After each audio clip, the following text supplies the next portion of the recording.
So when you look at the fourth quarter, do you feel like that was Noah and T-Mac just kind of improvising, playing backyard ball, or do you feel like there was some progress in the offense? I think there was some progress in the offense. I think a couple of those plays were things that we had wanted to call earlier in the season and just didn't get to them. But I think anytime you put the ball in a special player's hand, you have a chance for something special to happen. What have you seen out of UCF on film? I think everybody in this conference is good. You know what I mean? And it looks like they have a really active front on defense.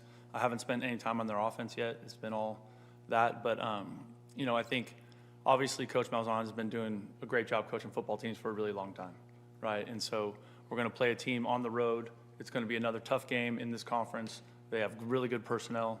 And, that's one of those things that, I think, both of us have struggled at times this year. And so this is going to be a hard-fought battle.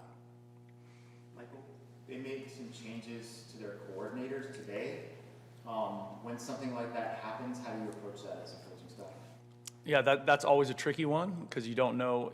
I do think it's really hard to make a wholesale change in season. So I would think pieces of what they've done schematically are still going to be part of them. But it is a challenge because it's something different than what you're seeing on the film. Considering that like all of your breakdowns are done and that type of stuff.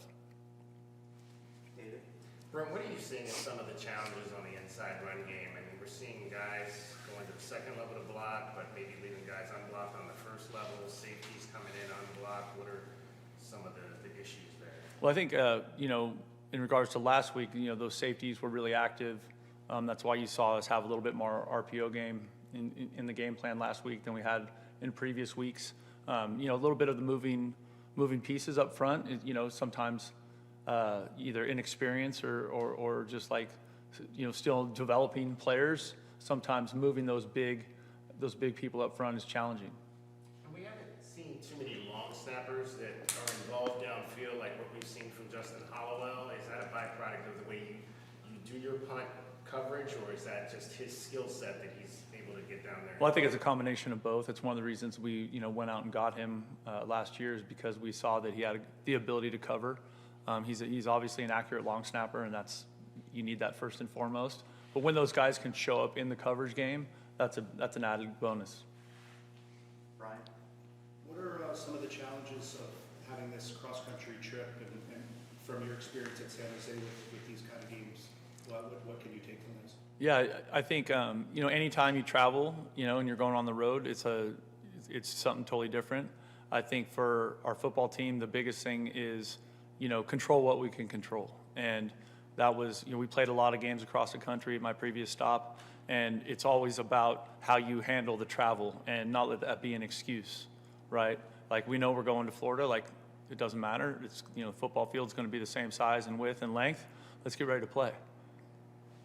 Michael? Regarding the offensive line, some guys switched sides, moved some of the parts around. What was the thought process behind that, and how did you think it worked? I thought it was better last week than it was the previous week. I thought, Michael's a young player and an experienced player, but he did some really good things on Saturday, taking Big Jonah. You want me to stop? We got a semi going through the stadium. But taking Big Jonah over there to, our best offensive lineman to protect Noah's blind side, I think makes sense to me. And so, there's a ton of conversation with that as we went throughout the course of the week, which is kind of where we were with the injury to Rhino and the injury to some of those other guys that aren't available. So we feel like that was the best configuration for us. Did you want to kind of balance the experience on both sides too? But Correct. Wendell, Yep. was that what it was? Yeah. Justin? So after watching the last few games, I've noticed the broadcasters have been somewhat critical of just the route concepts and how you guys are running routes. Do you think that's fair? And why do you think guys are maybe questioning some of the routes? That's interesting. I don't watch the TV copy, so I'd be curious to ask those guys what they're talking about. I feel like what we're doing schematically is sound. You know what I mean? And I think one of the challenges that we face has just been a lot of coverage towards T-Mac, and so trying to be creative and move him around and give him a chance to play in different spots in the formation has been a thought process for us. But you know, I get like what the TV guys say. I don't have any control over that, and I don't hear it. So, Brian? With 4 games left in the regular season, is there anyone who maybe hasn't played that you could see getting in there, knowing you can't use the red shirt, waste the red shirt, or are there conversations about maybe limiting some of the guys who've been in only a little bit? there is, and then there's also the urgency to win this game, and so those are ongoing conversations. You know, I think you might see Etowah play a little bit. I think he can help us in some spots, and with the injury situation that we're experiencing, it makes sense to try and get some of those guys going, because I think there's a benefit for that too, right? Like, as hard as some of those lessons are, you know, we're still building a football program. We're still developing the young players on our team, and the best way for them to do that is in the games. Michael? When T-Mac starts scrambling on those plays where he's going to throw the ball, what's going through your mind? Just throw it to the right guy, you know? And I think that's, like I said a couple minutes ago, when you put the ball in the hands of a special player, I think you have a chance for something special to happen. And I thought T-Mac played his tail off the other night.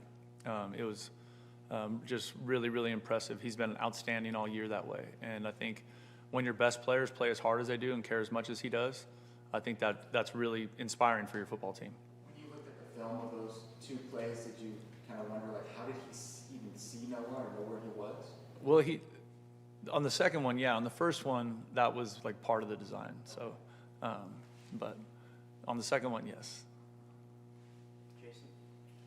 Montana played probably the least amount of snaps he's played in the game this year. Is that simply a personnel decision, and kind of what went into that? Yeah, I think just continuing to evaluate all parts of our football team, and we felt like Chris Hunter's been doing some good things, so he's getting a little bit more live game reps, and so Montana's still an important player for us. He's still going to play a lot, but that's going to be, you're going to continue to see Chris Hunter play too.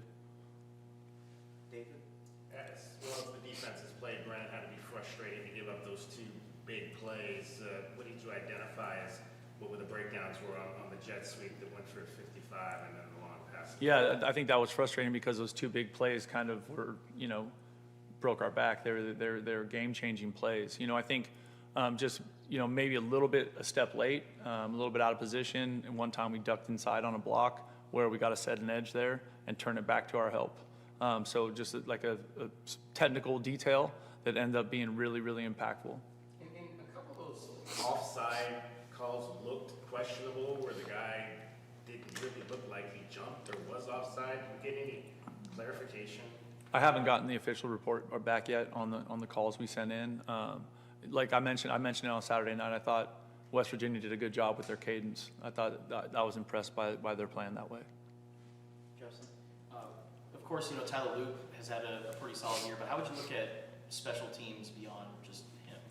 I think we need to improve there. I think that's obvious. I think Tyler has been such a weapon. So in regards to like our kickoff coverage, that hasn't been impactful because he hammers the ball out of the end zone every time. You know what I mean? But I think that in the games where we have had issues with that, I think there's been just small details or inexperienced player, trying to find the best guys available to execute those things for us, considering the amount of players that are unavailable to us. And so that's presented some challenges in that space for our football team. Have you seen Dalton Johnson really take more of a leadership role with some guys out? Yeah, and Dalton's been a leader for us, even when Gunner and Stukes and Manu were on the field. He's just a consistent football player. He's a tough guy. The guys really respond to him, and he's one of those guys that we need his voice right now. Without those three leaders on the field, we absolutely need Dalton to continue to step up and be a positive voice for our defense and for our football team. Brian? With the Tyler Loop, the missed extra point, what did you see on the film? I think when Michael put it down, it was just kind of sideways. Yeah. So, and then I think there was a bad hold or snap on the missed field goal the previous week. Is there any concerns that maybe that snap was a little bit off, but I think Michael's been doing a really good job with that all year. He's still a true freshman, and so like him being super comfortable in that space, he's the guy that Tyler has the most confidence in, and he's the guy that we have the most confidence in. Michael? There's a weird play on the sideline where Jack Luttrell knocked the ball out and Owen Goss almost saved it. And Yep. it's sort of unclear as to what Owen would have needed to do in order for that to be a fumble recovery. He said that he needed that 2 feet in to establish possession. He also kind of like didn't control the ball. No, yeah, under the no. ground. What Yeah, would the he- 2 feet in is inaccurate. That's not- Inaccurate. So what he needs to do is he needs to control the ball through the ground, just like a receiver diving for a pass, right? You get like, even if you catch it in the air and you go to the ground, right, it's treated the same way. He has to control the ball through the ground. So if he was just able to get that ball on his body, it would have been a fumble recovery. Jason? Obviously, there was a change in play callers this season. When you sit down and prepare for the next game, what's the process of kind of implementing the offensive game plan in terms of who has the most say or your input, things like that? So in those rooms, it's, we initially break up in like run group and pass group, on the control down game plan. And in that room is all the offensive coaches, except for Big Josh and Zoe and some of the young guys in the run game, and they're building the run game plan.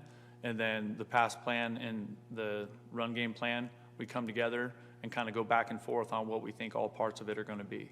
And Coach Babers is involved in that. I'm involved in that. Obviously, Coach Atkins is involved in that. But that we kick that around till the late hours of the evening. So you talk about the race to maturity and getting these guys up to speed. Where are you at right now, just in terms of guys? We're still running, man. We are still running, and we're building a football program.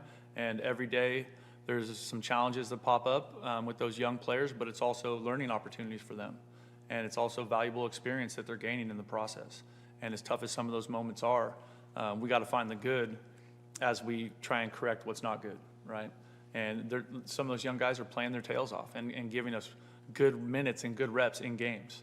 And so we got to help them fix the things that aren't exactly right, so hopefully they can continue to develop into the players we think they can be. Michael, obviously this season hasn't gone the way that you had hoped that it would. You came here to this school with a lot of excitement and enthusiasm. This place means a lot to you, obviously.